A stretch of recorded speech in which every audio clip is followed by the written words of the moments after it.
코로나19의 세계적 대유행, 팬데믹에 맞서 주요 20개국 정상들이 머리를 맞댔습니다. 그만큼 국제사회에 미치는 사회적, 경제적 여파가 크다는 이야기인데요. 정인영 기자, G20 회의에서 어떤 대책들이 논의됐나요? 네, 지난 26일 저녁 문재인 대통령 등 이 G20 정상들은 화상회의를 열고 유례없는 코로나19 대응을 위한 국제사회의 보건, 방역 공조와 경제 충격 최소화 방안 등을 논의했습니다. G20 정상회의에서도 언급됐습니다만 세계 경제가 급속하게 얼어붙고 있습니다. 이에 따라 한국은행이 한국판 양적 완화에 나섰고 정부도 기업들의 도산을 막기 위해 100조 원을 투입하기로 했습니다.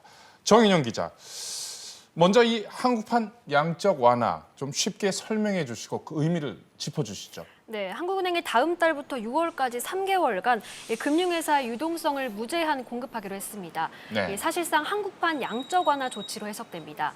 금융회사에 무제한으로 돈을 공급하면 그 돈이 기업에까지 전달되는 효과가 기대됩니다. 비상경제회의에서는 어떤 조치가 발표됐나요? 네, 정부가 위기에 처한 기업들을 위해서 이 100조 원 규모의 지원을 하겠다는 게 핵심입니다. 네, 앞서 1차 회의 때 50조 원 규모의 지원을 발표했는데 그것과는 별개인가요? 네, 1차 때 50조 원에 추가로 50조 원을 더 지원하겠다는 겁니다. 네, 그러면 이번 지원한 내용, 실질적으로 지원 대상과 규모는 어떻게 다른지 설명해 주시죠. 네, 지난번 지원책이 중소기업과 자영업자에 초점이 맞춰졌다면 네. 이번엔 대기업과 중견기업까지 지원 범위와 규모가 커졌습니다. 그러니까 지금 상황에선 대기업도 안심할 수 없다는 얘기입니다. 코로나19의 충격으로 인해 기업이 도산하는 일은 반드시 막겠습니다. 자금 조달만 가능하면 충분히 이겨낼 수 있는 기업들을 적극 지원하겠습니다. 정 기자, 그러면 100조 원 구체적으로 어디에 쓰이는 겁니까? 네, 유동성 위기를 맞은 기업에 이 58조 3천억 원을 투입할 계획입니다. 네. 구체적으로 이 중소기업과 소상공인 등에 대한 지원이 29조 2천억 원, 이 대기업과 중견기업 지원이 29조 1천억 원입니다. 또 채권시장과 증권시장 등 금융시장 안정을 위해 40조 원 넘게 투자하는데요.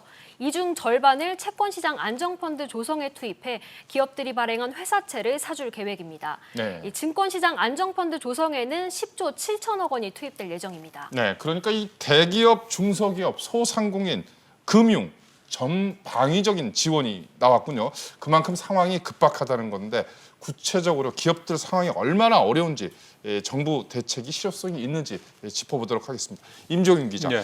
우리 항공업계 상황부터 살펴볼까요? 어느 정도로 심각합니까? 예, 대표적인 게 이스타항공 얘기를 좀 먼저 해야 될 것 같은데요. 이스타항공은 지난 24일부터 앞으로 한 달간 국내선, 국제선 할 것 없이 모든 항공 노선을 다 중단한 상태입니다. 일종의 네. 이제 셧다운인 건데 네. 국내에서는 처음 있는 일이기도 하고요. 네. 지난 25일은 월급날이었는데 역시 월급도 지급이 좀 연기되어 있는 상황입니다. 네. 저비용 항공사들이 상당히 좀 많은데요. 표를 좀 보시면서 설명을 드리겠습니다만 다른 저비용 항공사들도 뭐 상황이 좋지는 않습니다. TA항공, 에어부산, 에어서울 등 대부분이 국제선 운항을 좀 중단한 상태고 3월 현재 국제선 운항 편수가 한 달 전보다 뭐 거의 90% 가까이 줄어들었으니까 10편 중에 좀 한 대 빼고는 좀 9편이 나르지 못하고 있다 이렇게 보시면 될 수 있을 것 같습니다. 네, 임 기자. 그러면 대형 항공사, 대한항공과 아시아나항공의 상황은 어떻습니까? 사실 뭐 별 차이가 있을 수가 없습니다. 지금 우리나라에서 출발하는 비행기를 좀 입국 금지시키는 나라가 전 세계적으로 180개국이거든요.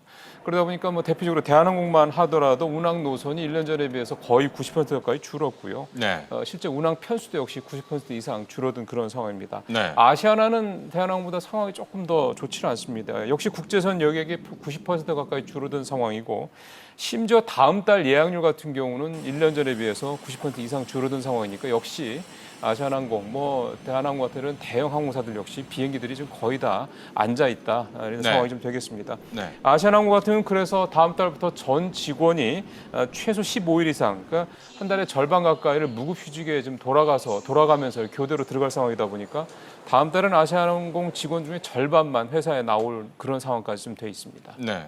지금 말씀을 들어보니까 예. 이 항공업계 운항 감축률이 뭐 거의 90%, 예, 예. 외환위기 때보다 훨씬 3배 예, 이상 예. 높은 상황, 상당히 심각하군요. 예, 이게 사실은 이게 항공업계가 사실 코로나19의 직격탄을 받아서 어떻게 보면 다른 업종보다 더 심각한 상황이라고 볼 수 있겠습니다만 다른 업종들도 뭐 딱히 이렇게 좋다고 볼 수는 없습니다. 그러다 보니까 전 세계 경제에 뭐 심각한 경기 침체가 오는 게 아니냐는 우려가 나오고 있는데요. 크리스탈리나 게오르기에바 IMF 총재가 바로 이제 그런 얘기를 했습니다. 최근에 유수 해외 언론들과 인터뷰에서 이번 사태가 전 세계의 금융 위기 때보다도 더한 경기 침체를 야기할 수 있다 이렇게 직접적으로 설명을 좀 했고요. 네. 그렇게 된 이유를 좀 살펴보면은 금융시장 충격, 경기 침체 이 정도였던 게 금융위기에 나타났던 어떤 모습이었다 그러면 네.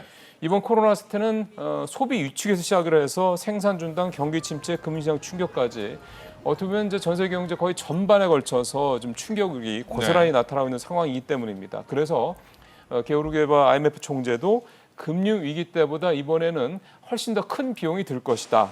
전례 없는 대응이 필요하다. 이렇게까지 얘기할 정도였습니다. 네. 지금 같은 상황이라면 이 줄도선 가능성 배제할 수 없을 것 같은데 정부 대책은 뭐고 여기에 대한 업계들 반응은 어떻습니까? 네, 정부가 지난달에 저비용 항공사에 최대 3천억 원의 대출을 지원하고 이 공항시설 사용료 납부 유예 대책을 내놨는데요. 네. 이 항공업계 상황이 심각해지자 항공기 착륙료 20% 즉시 감면 등 추가 대책을 내놨습니다. 네. 이 미국과 비교를 해보면요.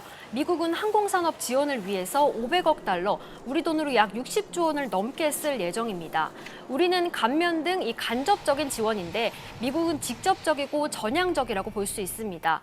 우리 항공업계도 이 미국과 같은 유형의 지원이 절실하다는 반응입니다. 일부 항공사의 경우 셧다운이 되는 등 전체적으로 전 세계 항공사들이 감원을 한다든지 항공기를 운항 편이 대폭 축소된다든지 많은 어려움을 겪고 있는 미국과 같이 정부 자체의 좀 전향적인 대규모의 지원이 필요하지 않을까 생각합니다. 기업 실적에 직접적으로 갈 수 있는 회사채를 위주로 해서 연명할 수 있는 부분에 직접적인 재정 또는 긴급 자금 지원이 제일로 필요할 때라고 생각합니다. 임 기자, 이런 상황은 우리나라뿐만이 아닐 텐데 다른 나라, 그러니까 글로벌 항공사들의 상황은 어떻습니까? 예, 우리나라발 항공편들만 입국을 금지시키는 게 아니라 서로 좀 대부분 다 입국 금지를 시키고 있는 상황이기 때문에 어쩔 수 없습니다. 일단 미국 같은 경우 델타 항공인 전체 항공편 운항의 70% 이상을 이제 줄일 계획이고요. 일본 항공업계도 오는 2월부터 지난 2월부터 오는 5월까지 전체 수입 감소액이 4천억엔, 우리 돈으로 근 5조 원에 가까울 것이라는 전망을 내놓을 정도니까 일본 항공업계도 좀 상황이 상당히 좀 다급한 분위기입니다. 이러다 보니까 글로벌 항공업계가 줄도산에 빠지는 게 아니냐 우려까지 나오고 있는 상황인데요. 특히 항공업은 이 특성상 달러 부채가 특히 많은 그런 업종이기도 해서요. 이를 갚기 위해서 회사채를 발행해서 이제 갚아야 되는데 이런 항공업계의 회사채를 좀 받아줘야 될 때가 필요한데 받아주는 데가 적다 보니까 더 좀 큰 문제가 생기고 있습니다. 전문가 얘기를 한번 직접 들어보시겠습니다. 미국이나 유럽 항공사들도 마찬가지입니다. 3월 중순부터 한 4월 중순까지는 대부분의 국제선 노선들이 90% 이상이 운항이 이제 정지된 상태이기 때문에 3, 4월 달에 상당히 큰 폭의 이제 적자가 불가피하다고 일단 보시면 될 것 같고요. 차입금 만기가 도래하는 항공사들 같은 경우는 자금 쪽에서 상당한 부담을 느낄 수가 있습니다. 자동차 산업 짚어볼까요? 예. 현대자동차, 현대기아차의 글로벌 자동차 지금 상황 어떻습니까? 예, 우리나라 완성차 업계가 5개 회사가 있는데 사실 해외 현지 공장 갖고 있는 회사는 현대기아차 정도로 보시면 됩니다. 제가 준비한 세계 지도가 있어서 그걸 보시면서 좀 설명을 좀 드리겠는데요. 화면에서 보시는 것처럼 현대기아차는 이제 미국, 유럽, 인도, 중국, 브라질 등 전 세계 7곳에 그다음에 현대차가 그렇고요. 기아차 같은 경우도 전 세계 5곳에 화면에서 보시는 것처럼 현지 공장을 가지고 있는데요. 이 가운데 미국과 인도, 체코, 브라질 등 현대차 공장 7곳 가운데 4곳, 그다음에 기아차 같은 경우는 미국의 조지아 공장, 그다음에 유럽의 슬로베니아 공장 2곳 등 합쳐서 모두 6곳이 가동 중단에 들어가 있는 상황입니다. 현재 판매 상황도 좋지 않겠네요. 그럴 수밖에 없습니다. 아무래도 이번 코로나19가 경제에 미치는 가장 큰 영향이 소비를 위축시키는 거 아니겠습니까? 네. 그래서 그 여파를 그대로 받고 있다고 봐야 될 것 같은데, 예를 들어 지난해 같은 경우 현대차와 기아차의 국내외 생산 규모가 690만 대, 이 가운데 400만 대 정도가 해외에서 생산이 됐었는데 국내 공장은 아직 정상 가동되고 있지만 해외 공장이 계속해서 이렇게 셧다운되는 상황이 늘고 있다 보니까 올해 670만 대 목표 상당히 좀 버거울 것으로 예상이 좀 되고 있고요. 판매도 역시 마찬가지인데 현대차 같은 경우 국내에서 13%, 기아차 같은 경우 27%가 좀 판매가 줄어든 상황입니다. 표에서 좀 보입니다만 중국 같은 경우는 뭐 현대차, 기아차 모두 거의 뭐 95, 6% 이렇게 판매가 줄어든 상황이니까 거의 뭐 시장에서 현대차, 기아차가 안 팔리고 있다는 얘기가 되는 건데요. 사실 이번 달 3월 달 시작부터는 북미, 유럽 시장도 부진이 본격적으로 반영될 것이다라는 예상이 충분히 가능한 상황이기 때문에 현대기아차 글로벌 시장에서 심각한 판매 부진 현재 우려가 되고 있습니다. 네, 정말 심각한 상황입니다. 예. 이런 상황에서 부품사까지 어려워지면은 그야말로 자동차 산업이 뿌리채 흔들릴 수도 있다. 뭐 이런 이야기도 나올 수 있겠네요. 그렇습니다. 완성차 업체 상황이 나쁜데 부품 업체들이 좋을 수가 없기 때문에 그런데요. 그런 위기 의식 때문에 지난 23일 산업통상자원부가 자동차 부품업계 관계자들, 기업인들을 좀 같이 간담회를 열어서 현장 상황을 좀 들어봤습니다. 이 자리에서 부품업계는 사태가 장기화되면 상당히 어려울 수 있다. 그러니까 정부가 좀 적극적으로 좀 선제적인 지원을 해달라 이렇게 요청을 하기도 했는데요. 부품업계 관계자 얘기 먼저 일단 들어보시겠습니다. 앞으로 2, 3개월이 굉장히 중요한 버티는 기업, 살아남는 기업만이 경쟁력 있는 기업으로 될 수 있다. 그래서 앞으로 2, 3개월을 잘 유동성 위기를 극복할 수 있게 많이 도와달라. 국내 제작사가 이미 60일분의 해외 부품을 확보해서 준비를 하고 있지만 이 사태가 장기화된다라고 하면 결국은 자동차 생산에 분명한 영향을 미칠 테고 국내 부품 업체도 상당히 어려운 상황, 나아가서는 도산의 위험까지 있다. 그러면 다른 경쟁 업체들, 예. 도요타나 폭스바겐 상황은 어떻습니까? 전 세계 완성차 업체들 다 지금 어렵습니다. 네. 대표적인 뭐 이를테면 여러분들 잘 아시는 폭스바겐, 그다음에 피아트, 크라이슬러 이런 회사들, 유럽의 소위 말하는 빅4들의 현지 공장들 좀 대부분 다 좀 문을 닫고 있는 상태고요. 화면에도 나오겠습니다만 북미에서 뭐 GM이라든가 테슬라, 폭스바겐, 도요타, BMW 공장들도 역시 미국 현지에 있는 북미 현지에 있는 공장들을 대부분 좀 가동 중단한 상황입니다. 도요타 같은 경우 일본 국내에 있는 공장 5곳이 모두 좀 일시 가동 중단에 들어간 상황입니다.